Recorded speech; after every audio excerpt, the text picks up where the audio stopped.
ನಮಸ್ಕಾರ. ರಿವ್ಯೂ ಚಾನಲ್ಗೆ ಸ್ವಾಗತ. ನಾನು ಸೌಖ್ಯ ಗಾಂವ್ಕರ್. ಹೈಕಮಾಂಡ್ಗೆ ಸೆಡ್ ಹೊಡೆದೇ ಬಿಟ್ರಲ್ಲ ಯತ್ನಾಳ್. ಕೊನೆಗೂ ರಾಜ್ಯ ಬಿಜೆಪಿ ಯತ್ನಾಳ್ ವಿರುದ್ಧ ಕಠಿಣ ಕ್ರಮದ ಅಂತಿಮ ನಿರ್ಧಾರವನ್ನ ತಗೊಂಡಿರೋ ಹೊತ್ತಲ್ಲಿ ಸೀನಿಯರ್ಸ್ ಮೀಟಿಂಗ್, ಪದಾಧಿಕಾರಿಗಳ ಮೀಟಿಂಗ್ ಅಲ್ಲೆಲ್ಲ ಖಡಕ್ ನಿರ್ಧಾರ ತಗೊಂಡಿರೋ ಹೊತ್ತಲ್ಲಿ, ಹೈಕಮಾಂಡು ಒಂದು ಸಂದೇಶ ರವಾನಿಸಿರೋ ಹೊತ್ತಲ್ಲಿ ಯತ್ನಾಳ್ ತನ್ನ ಮುಂದಿನ ದಾರಿ ಏನು ಅನ್ನೋದ್ರ ಬಗ್ಗೆ ಸ್ಪಷ್ಟ ಸುಳಿವನ್ನು ಕೊಟ್ಬಿಟ್ಟಿದ್ದಾರೆ. ರಾಜ್ಯ ನಾಯಕರಿಗೆ ಮತ್ತು ಹೈಕಮಾಂಡ್ ನಾಯಕರಿಗೆ ನೇರ ಸಂದೇಶವನ್ನು ಕೊಟ್ಟುಬಿಟ್ಟಿದ್ದಾರೆ ಈ ಸಲ. ಏನದು ಹಾಗಾದ್ರೆ ಯತ್ನಾಳ್ ಅಚ್ಚರಿಯ ನಡೆ? ಯತ್ನಾಳ್ ಜೊತೆ ನಿಂತವ್ರು ಯಾರು? ಮಾಹಿತಿ ಮುಂದೆ ಇಡ್ತಾ ಇದೀವಿ. ಮಿಸ್ ಮಾಡಿದ್ರೆ ನಮ್ಮ ಚಾನಲ್ನ ಸಬ್ಸ್ಕ್ರೈಬ್ ಮಾಡಿ, ನಿಮ್ಮ ಅಭಿಪ್ರಾಯ ಕಮೆಂಟ್ ಮಾಡಿ ತಿಳಿಸಿ. ಎಸ್ ವೀಕ್ಷಕರೇ, ಯಡಿಯೂರಪ್ಪ ಮತ್ತು ಇನ್ನಿತರ ಎಲ್ಲ ಸೀನಿಯರ್ಸ್ ಸೇರಿ ಮಾಡಿದಂಥ ಮೀಟಿಂಗ್ನಲ್ಲಿ ಯತ್ನಾಳ್ ವಿರುದ್ಧ ಕ್ರಮ ಆಗಲೇಬೇಕು ಅನ್ನುವಂಥ ನಿರ್ಧಾರ ತಗೊಂಡ್ರು. ಕೆಲವರು ಹೈಕಮಾಂಡ್ ನೋಡ್ಕೊಳ್ಳುತ್ತೆ, ನಾವು ಯಾಕೆ ಅದ್ರ ಬಗ್ಗೆ ಯೋಚನೆ ಮಾಡೋದು, ಹೆಚ್ಚಿಗೆ ಚರ್ಚೆನೇ ಬೇಡ, ಬಿಟ್ಟು ಬಿಡೋಣ ಅನ್ನೋ ಥರ ಅಭಿಪ್ರಾಯ. ಬೆಲ್ಲದ್ ಸೇರಿದಂತೆ ಇನ್ನು ಕೆಲವು ನಾಯಕರು ಯತ್ನಾಳ್ ವಿರುದ್ಧ ಕ್ರಮ ಎಲ್ಲ ಬೇಡ, ಅವರು ಸರಿ ಇದ್ದಾರೆ, ತುಂಬಾ ವರ್ಷಗಳಿಂದ ಅನ್ಯಾಯ ಆಗಿದೆ, ಅವರು ಪ್ರಭಾವಿ ನಾಯಕರಾಗಿದ್ದಾರೆ, ಸಿಗಬೇಕು ಅವ್ರಿಗೆ ಸ್ಥಾನಮಾನ ಅನ್ನೋ ರೀತಿ ಅವರು ಪರವಾಗಿ ಧ್ವನಿ ಎತ್ತಿದ್ದು. ಪರ ವಿರೋಧಗಳ ನಡುವೆ ಕೊನೆಗೆ ಹೈಕಮಾಂಡ್ಗೆ ಆಡಿಯೋ ವಿಡಿಯೋ ಸಮೇತ ಕಳಿಸ್ಕೊಟ್ಟು ಅವ್ರು ಮಾತಾಡಿರೋದೆಲ್ಲ ಹೈಕಮಾಂಡ್ಗೆ ಬಿಡೋಣ, ಕ್ರಮ ಆಗಬೇಕು ಅನ್ನೋ ರೀತಿಯಲ್ಲಿ ಒಂದು ನಿರ್ಧಾರ ತಗೊಂಡಿತ್ತಾಯ್ತು. ಇಷ್ಟೆಲ್ಲ ಆಗಿದೆ. ಇದೆಲ್ಲವನ್ನ ಗಮನಿಸ್ತಿರುವಂಥ ಯತ್ನಾಳ್ ಮುಂದಿನ ನಡೆ ಏನು ಹಾಗಾದ್ರೆ?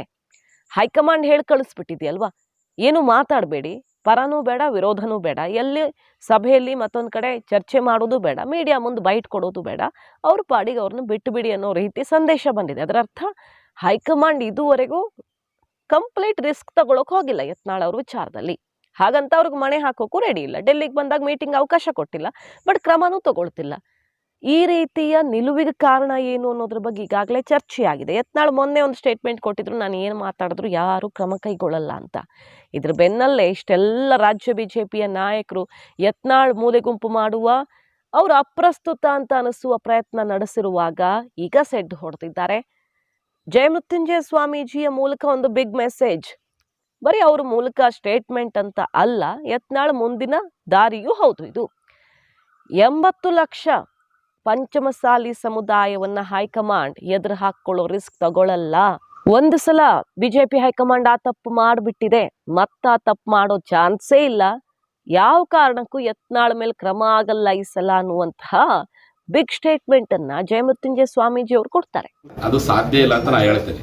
ಯಾಕೆಂದ್ರೆ ಹೈಕಮಾಂಡ್ ಗೊತ್ತೈತಿ, ಅವ್ರ ಹಿಂದ್ಗಡೆ 80 ಜನಸಂಖ್ಯೆ ಐತಿ ಗೊತ್ತೈತಿ, ಮತ್ತು ಅವ್ರು ಎಂದೂ ಸಹ ಇದು ಪಕ್ಷ ವಿರೋಧ ಚಟುವಟಿಕೆ ಮಾಡಿಲ್ಲ ಅಂತ ಗೊತ್ತೈತಿ, ಪಕ್ಷ ವಿರೋಧ ಹೇಳಿಕೆ ಕೊಟ್ಟಿಲ್ಲ ಅಂತ ಗೊತ್ತೈತಿ, ಅವನೇನು ಭ್ರಷ್ಟಾಚಾರ ವಿರುದ್ಧ ಮಾತಾಡ್ತಾನ ಗೊತ್ತೈತಿ. ಅದಕ್ಕೆ ಹೈಕಮಾಂಡ್ ಅವ್ರು ಕರೆಸ್ತಾರೆ, ಮಾತುಕತೆ ಮಾಡ್ತಾರೆ. ಪಂಚಮಸಾಲಿಗಳನ್ನ ಬಹುತೇಕ ಎದುರಾಕೋಣ ಪ್ರಯತ್ನವನ್ನ ಆ ಪಕ್ಷದವ್ರು ಮಾಡಲ್ಲ. ಒಂದ್ಸರಿ ಮಾಡಿ ಅನುಭವಿಸ್ತಾರೆ, ಈಗಂತೂ ಮಾಡಂತೂ ಗೊತ್ತಿಲ್ಲ. ಪಂಚಮಸಾಲಿ ಹೋರಾಟ ಎಲ್ಲ ಈಗ ಮತ್ತೆ ಮುಂಚೂಣಿಗೆ ಬರ್ತಿರೋ ಹೊತ್ತಲ್ಲಿ, ಲೋಕಸಭಾ ಚುನಾವಣೆ ಟೈಮ್ ಅಲ್ಲಿ ಯಾವ ಕಾರಣಕ್ಕೂ ಯತ್ನಾಳ್ ಅವರನ್ನ ಎದುರು ಹಾಕೊಳ್ಳಲ್ಲ ಹೈಕಮಾಂಡ್ ಈ ಸಲ. ಯಾಕಂದ್ರೆ ಅವರು ಭ್ರಷ್ಟಾಚಾರದ ವಿರುದ್ಧ ಮಾತಾಡ್ತಿದ್ದಾರೆ, ಬಿಟ್ಟರೆ ಬೇರೆ ಯಾರ ವಿರುದ್ಧನೂ ಮಾತಾಡ್ತಿಲ್ವಲ್ಲ. ಭ್ರಷ್ಟಾಚಾರದ ಬಗ್ಗೆ ಯಾರು ಬೇಕಾದ್ರೂ ಮಾತಾಡಬಹುದು, ಆದ್ರೆ ಪಂಚಮಸಾಲಿಗಳನ್ನೆಲ್ಲ ಹೈಕಮಾಂಡ್ ಎದುರು ಹಾಕೊಳ್ಳೋಕ್ ಹೋಗಲ್ಲ ಅಂತ ಹೇಳುವ ಮೂಲಕ ಖಡಕ್ ಎಚ್ಚರಿಕೆ ಸಂದೇಶವನ್ನೇ ಯತ್ನಾಳ್ ಹೈಕಮಾಂಡ್ಗೆ ಕೊಟ್ಬಿಟ್ಟಿದ್ದಾರೆ.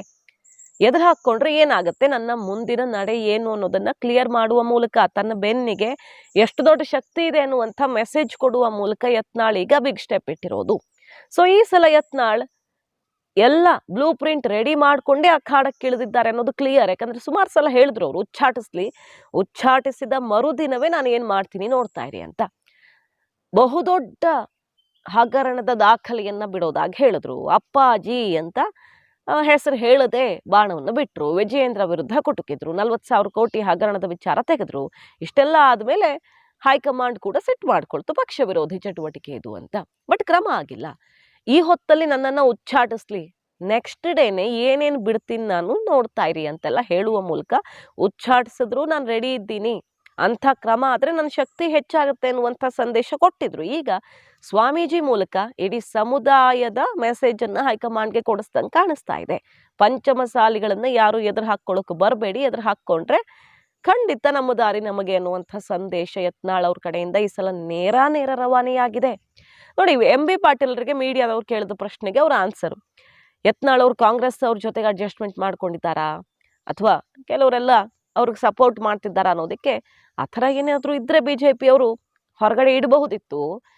ಇಂಟ್ರೆಸ್ಟಿಂಗ್ ಅಂದ್ರೆ ಯತ್ನಾಳ್ ಏನ್ ಮಾಡಿದ್ರು BJP ಕ್ರಮ ತಗೊಳ್ತಿಲ್ವಲ್ಲ. ಸುಮ್ಮನೆ ಅಲ್ಲ, ಅದು ಕ್ರಮ ಕೈಗೊಳ್ಳದೆ ಇರೋದು ಸುಮ್ಮನೆ ಅಲ್ಲ, ಒಂದು ದೊಡ್ಡ ಸೀಕ್ರೆಟ್ ಇದೆ ಅವ್ರ ಹತ್ರ. ಕ್ರಮ ತಗೊಂಡ್ರೆ ಆ ಸೀಕ್ರೆಟ್ ಹೊರಬರುವಂತಹ ಆತಂಕ ಇರೋದ್ರಿಂದ ಯಾರು ಅವ್ರನ್ನ ಟಚ್ ಮಾಡೋಕಾಗ್ತಿಲ್ಲ, ಅವ್ರ ಬಾಯಿನೂ ಮುಚ್ಚೋಕಾಗ್ತಿಲ್ಲ ಅನ್ನುವಂಥ ಸ್ಟೇಟ್ಮೆಂಟ್ ಕೊಟ್ಟರು MB ಪಾಟೀಲ್ರು. ಇದೆಲ್ಲ ಬೆಳವಣಿಗೆಗಳಾಗ್ತಿವೆ ರಾಜ್ಯ BJPಯಲ್ಲಿ ಗಮನಿಸ್ತಾ ಇದ್ದೀವಿ ನಾವು. ಯತ್ನಾಳ್ ಈಗ ಗಟ್ಟಿಯಾಗಿ ನಿಂತೇ ಬಿಟ್ಟಿದ್ದಾರೆ. ನಾನು ಬಾಯಿ ಮುಚ್ಚೋನೂ ಅಲ್ಲ, ನನ್ನ ವಿರುದ್ಧ ಯಾರ ಕ್ರಮ ಕೈಗೊಳ್ಳಕ್ ಸಾಧ್ಯವೇ ಇಲ್ಲ ಅಂತ. ಸೊ ಇದನ್ನೆಲ್ಲ ನೋಡಿ ಹೈಕಮಾಂಡ್ ಮುಂದೇನು ಮಾಡುತ್ತೆ ಅನ್ನೋದೇ ಇಂಟ್ರೆಸ್ಟಿಂಗ್.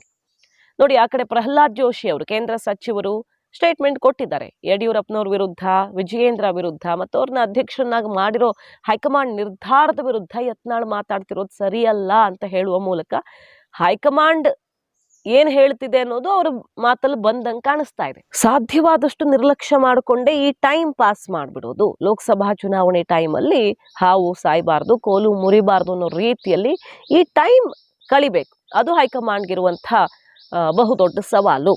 ಯಡಿಯೂರಪ್ಪನವ್ರನ್ನೂ ಎದುರು ಹಾಕ್ಕೊಂಡು ಅವ್ರನ್ನ ಬದಿಗೊತ್ತಿ ವಿಜಯೇಂದ್ರ ಕನ್ಸಿಡರ್ ಮಾಡದೆ ಹೋಗೋಕ್ಕೂ ರೆಡಿ ಇರಲಿಲ್ಲ. ಮತ್ತೆ ಯತ್ನಾಳ್ ಅವರನ್ನ ಸಂಪೂರ್ಣವಾಗಿ ಹೊರಗಡೆ ಹಾಕೋದಂಥ ಕೆಲಸ ಮಾಡೋಕ್ಕೂ ಕೂಡ ಹೈಕಮಾಂಡ್ ರೆಡಿ ಇಲ್ಲ ಈಗ. ಸೊ ಈ ಹೊತ್ತಲ್ಲಿ ಕುತೂಹಲಕಾರಿ ಬೆಳವಣಿಗೆ. ಯತ್ನಾಳ್ ಅವರು ಈ ಸಲ ಡೈರೆಕ್ಟ್ ಹಿಟ್ ಹೈಕಮಾಂಡ್ಗೇನೆ, ರಾಜ್ಯ BJP ನಾಯಕರಿಗೆ ಸೆಡ್ಡು ಹೊಡೆದು ತನ್ನ ದಾರಿ ಏನು ಅಂತ ತೋರಿಸ್ಬಿಟ್ಟಿದ್ದಾರೆ. ಕಾದ್ ನೋಡ್ಬೇಕು ಇದ್ರ ಪರಿಣಾಮ ಏನಾಗುತ್ತೆ ಮುಂದಿನ ದಿನಗಳಲ್ಲಿ ಅಂತ. ಮಾಹಿತಿ ನಿಮ್ಗೆ ಇಷ್ಟ ಆಗಿದ್ರೆ ಮಿಸ್ ಮಾಡಿದ್ರೆ ನಮ್ಮ ಚಾನಲ್ನ ಸಬ್ಸ್ಕ್ರೈಬ್ ಮಾಡಿ, ಹಾಗೆ ನಿಮ್ಮ ಅಭಿಪ್ರಾಯ ಕಮೆಂಟ್ ಮಾಡಿ ತಿಳಿಸಿ. Thank you.